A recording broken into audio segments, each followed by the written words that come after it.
अस्सलाम वालेकुम मेरी प्यारी यूट्यूब फैमिली, क्या हाल है। उम्मीद है सब खैरियत से होंगे। आज मैं बनाने जा रही हूँ अपने भांजों की फरमाइश पे स्लाइस केक। उन्होंने मेरी वीडियो देखी और कहा कि खाला हमें भी बना के दें, तो मैंने कहा चलें। उनके घर गई तो उनको मैंने भी स्लाइस केक बना के दिया। तो साथ मेरी भांजी मेरे साथ खड़ी हो गई कि मैं वीडियो बनाती हूँ और साथ आपकी हेल्प करती हूँ।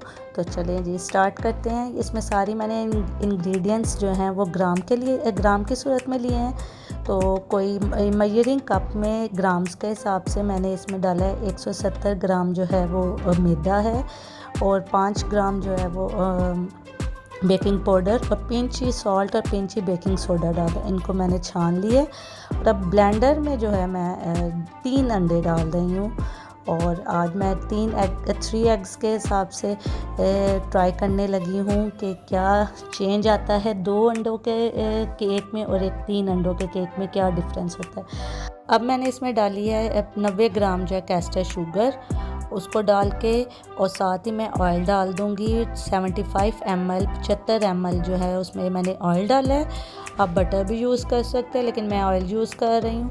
और इसको ब्लेंड कर लूँगी, अच्छी तरह मैं ब्लेंड कर लूँगी कि सब चीज़ें आपस में मिक्स हो जाएं। और अब जो हमने ड्राई इंग्रेडिएंट्स थे उनके अंदर ये सारा मिक्सचर जो है डाल दूँगी।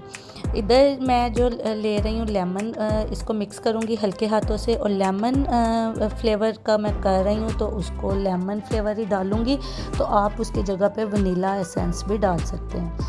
ये 2 टेबल स्पून जो है मैंने लेमन जूस ली है। आप इसकी जगह पे 1 टीस्पून जो है वनीला एसेंस डाल दें, उससे वनीला का स्लाइस केक बन जाएगा और यहाँ जो है लेमन स्लाइस केक बनेगा। अब जो है बस मैंने 2-3 टेबल स्पून ही दूध के डाले हैं, ज़्यादा ज़रूरत नहीं थी।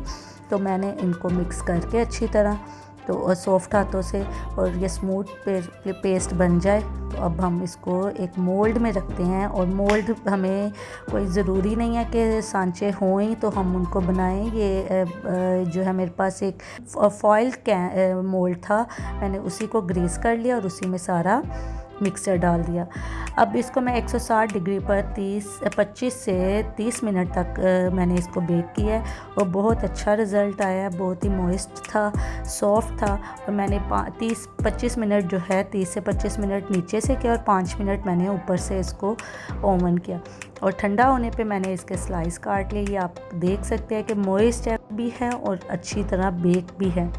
आप इसको ज़रूर ट्राई करिएगा। मुझे उम्मीद है कि आपके भी घर वाले इसको ज़रूर पसंद करेंगे। चाय के टाइम या मेहमानों को जब किसी ने आना हो तब इसको बनाइए, और मुझे दुआओं में याद रखिए। मेरे चैनल को सब्सक्राइब कर दीजिए। फिर मिलते हैं अगली रेसिपी में। अपना बहुत सा ख्याल रखिएगा। अल्लाह हाफिज़।